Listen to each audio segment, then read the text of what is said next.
राम राम। आज हम श्रीमद् भगवत गीता के अध्याय 6 आत्मसंयम योग का श्लोक 20 संस्कृत उच्चारण और हिंदी अर्थ सहित सीखते हैं।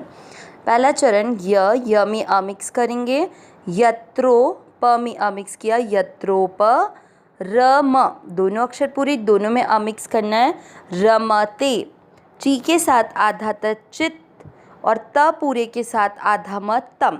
ध्यान देना है, दो त हैं चित्तम। पहला चरण फिर से यत्रोपरमते चित्तम। दूसरा चरण नीरु, रू की मात्रा यहाँ पर है छोटी, नीरु। अब इसके नीरु के बाद में जो लिखा हुआ है उसका मतलब हुआ द आधा, तो नीरु के साथ आधा द पढ़ेंगे निरुद्ध, और ध से धनुष है पूरा, उसमें अ मिक्स करेंगे निरुद्ध। शब्द पूरा होने के बाद अनुस्वार आधा म, निरुद्धम। योग ग में अमिक्स किया, योग से व में अमिक्स किया, सेवया। दूसरा चरण फिर से निरुद्धम योग सेवया।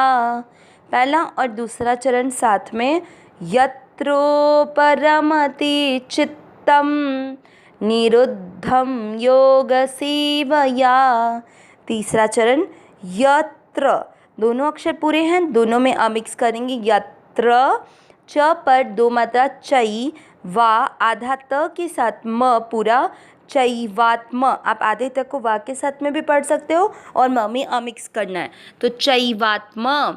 ना के साथ आधा त नात, मान, न में अमिक्स किया है, शब्द पूरा होने के बाद न पे अनुस्वार आधा म, नात्मानम। तीसरा चरण फिर से यत्र चैवात्मनात्मानम।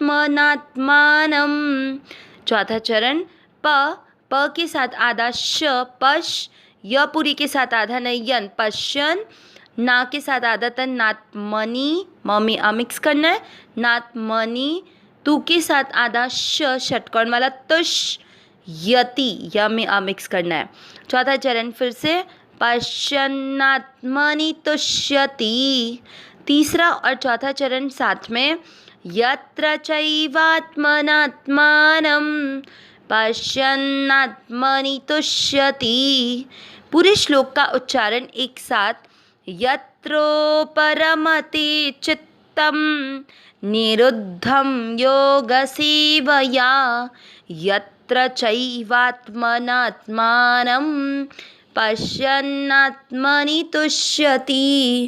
एक बार फिर से, यत्रोपरमते चित्तम निरुद्धं योग सेवया, यत्र चैवात्मनात्मानं पश्यन्नात्मनि तुष्यति। अब श्लोक का अर्थ देखेंगे। यहाँ पर हमने इससे पिछले श्लोक में देखा था कि जब ध्यान योग करते हुए अपने स्वरूप में स्थिति हो जाती है तो उस समय चित्त की स्थिति स्पंदन रहित वायु के स्थान में स्थित जो दीपक की लौ होती है, जो बिल्कुल चेष्टा रहित हो जाती है, मतलब इधर उधर हिलती जुलती नहीं है, उसी तरह हमारा चित्त स्वरूप में स्थिर होने के बाद में हो जाता है। अब किस अवस्था में पूर्णता प्राप्त होती है उस अवस्था को आज के श्लोक में बताते हैं। यत्रोपरमते, इसमें दो शब्द हैं, यत्र धन उपरमते। यत्र यानी जिस अवस्था में, उपरमते यानी उपराम हो जाता है। चित्तम, चित्तम यानी चित्त, निरुद्धम निरुद्ध, योग सेवया योग का सेवन करने से। तो जिस अवस्था में योग का सेवन करने से चित्त निरुद्ध उपराम हो जाता है। यत्र जिस अवस्था में, चैवात्म, देखिए इसमें चैवा मतलब च धन एव, च यानी और, एव यानी ही। अब चैवा, वापिक एव पे आ की मात्रा लग गई तो आत्मना, और फिर ना पे आ की मात्रा तो आत्मानम, दो शब्द दिख गए ना, तो च यानी और, एव यानी ही, एंड आत्मना एंड आत्मानम।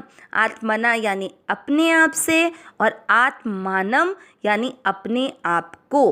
पश्यन, और इसमें भी कैसे होगा, पश्यन और न पे आ की मात्रा तो आत्मनि, पश्यन आत्मनि, पश्यन यानी देखता हुआ, आत्मनि यानी अपने आप में, तुष्यति यानी संतुष्ट हो जाता है। तो तीसरे और चौथे चरण में क्या बोला, जिस अवस्था में स्वयं, क्योंकि स्वरूप में स्थिति बता रहे हैं तो स्वयं अपने आप से अपने आप को देखता हुआ अपने आप में ही संतुष्ट हो जाता है। पूरा अर्थ निकला, योग का सेवन करने से जिस अवस्था में निरुद्ध चित्त उपराम हो जाता है और जिस अवस्था में अपने आप से अपने आप को देखता हुआ अपने आप में ही संतुष्ट हो जाता है। देखो, अपने आप से अपने आप में, ये देखने का तात्पर्य क्या हुआ? अपने आप से, क्योंकि हमारा स्वरूप क्या है? हमारा स्वरूप हम परमात्मा के अंश हैं। तो अपने आप से देखा, ये शरीर जो है ये भगवान से मिलन नहीं कर रहा है। अपने आप से मतलब स्वरूप में स्थिति हुई, तो अपने आप से अपने आप को यानी परमात्मा के स्वरूप को देखा और फिर अपने आप में ही उस स्वरूप की स्थिति में जब स्थिति आ जाती है तो वहाँ पर फिर किसी चीज़ की इच्छा रहेगी? बाकी रहती नहीं, इसलिए वो संतुष्ट हो जाता है। तो इसलिए ये लाइन लिखी है, अपने आप से अपने आप को देखता हुआ अपने आप में ही संतुष्ट हो जाता है। अविनाशी सहज सुख राशि, हे नाथ, हे मेरे नाथ, मैं आपको भूलूं नहीं। नारायण नारायण नारायण नारायण।